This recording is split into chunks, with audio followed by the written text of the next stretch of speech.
Yung inakala ko na simpleng ritual, yun pala ang magiging dahilan para mabago yung paniniwala ko sa buhay at harapin yung The Unknown World. Ang The Unknown World, ito po ay ang mundo ng mga kaluluwa o spirit. Ang katawan ng tao ay binubuo ng kaluluwa at pisikal na katawan. Ang katawan ng tao ay bihiko lamang ng kaluluwa. At kapag namatay ang isang tao, yung katawan niya kapag na-cremate, magiging abo. Kapag nilibing sa lupa, ito ay magiging parte rin ng lupa, maging pataba sa lupa. Pero yung kaluluwa ng tao, ito ay hindi po namamatay. Nagko-convert ito into energy kapag naghiwalay na po sa physical na katawan o sa kanyang sasakyan. Ang kaluluwa ng tao, hindi po yan namamatay. Nagkakaroon lang po siya ng iba't ibang sasakyan, iba't ibang katawan. The same soul, different body. Ganun po yung nangyayari sa kaluluwa ng isang tao.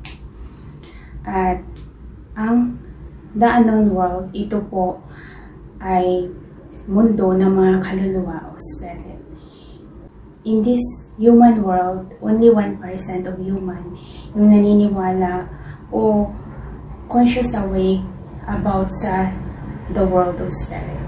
Dahil po yan sa mga system belief natin na itinuro sa atin ng ating mga kanununuan na ating sinusunod natin in this present time natin.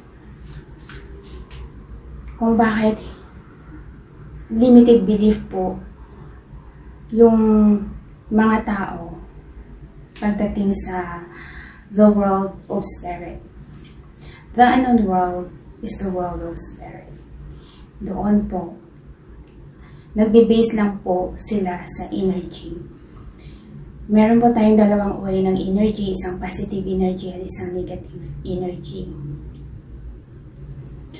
Ang positive energy ay nagki-credit sa heaven. Under po ng heaven, marami po yung tribe. Iba-iba po yung pangalan nila.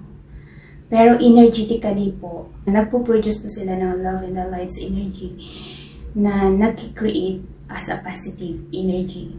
Kung bakit nasa positive world sila, under po sila ng heaven. Marami pong pangalan, iba-iba yung tribo nila, iba-iba yung pangalan nila, iba-iba yung mga mukha nila by tribe, but they are all under sa positive energy dahil base lang po talaga sa energy kapag nandun ka sa kabilang mundo. Hinahati po sila by energy. Kapag nasa negative world naman, ito ay ang mundo ni Lucifer yan. So, okay, Satanas sa Inferno, gano'n.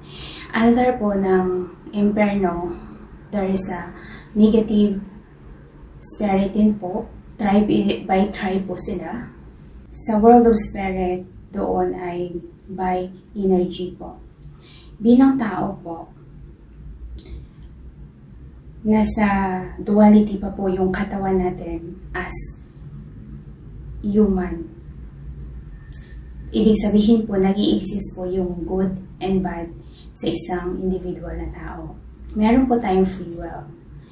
May free will po tayo na dapat gamitin natin ito o magiging wise tayo sa paggamit ng free will natin. Dahil we are existing between a good and a bad on how the way we think. Dahil po, our thoughts create energy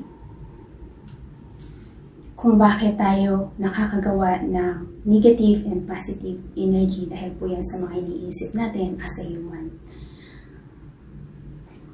Ang pagkakaiba ng positive energy and negative energy, ang positive energy o the love and the light's energy under the positive world o nasa heaven, sila po yung mga spirit na ginagalang yung free will ng isang nilalang o ng isang individual na tao. At kung ano man po yung living things dito sa mundong ito, ginagalang po nila yung free will. Dahil yun po ay napakahalaga para po sa life being to acknowledge or i-respect nila yung free will ng isang individual na tao. In the world of spirit, in the world of negative spirit, sila yung mga spirit na napaka-demanding na hindi ginagalang yung free will ng isang individual na tao. Sila yung mga spirit na napaka-controlling. Kaya po, as a human being po, we have the power individually para gamitin natin yung free will natin sa kabutihan as we are individually responsible of our own free will. Bawat ginagawa natin in this human world, iniisip natin, nagko-convert po siya sa energy. Kaya kapag namatay po ang isang tao, kung saan madalas siya nagko-convert, kung saan siya madalas nagki-credit ng energy niya, doon po siya mapupunta. So, bawat galaw po natin dito sa physical na world as human, haharapin po natin sa tamang araw yung mga consequences na ginagawa natin dito sa mundong ito. Dahil energetically po, magiging attached pa rin po yung lahat ng ginagawa natin mag-a-attach pa rin po siya sa soul natin, and we will face the judgment kapag wala na pong physical ng katawan ng isang tao. At nakadepende po sa atin in this present body kung magiging sino tayo in the next incarnation natin. Nakadepende sa ginagawa natin in this present body of ours now, dahil po in the law of attraction kung bakit nagkakaroon ng consequence yung mga ginagawa natin in this present body natin as a human.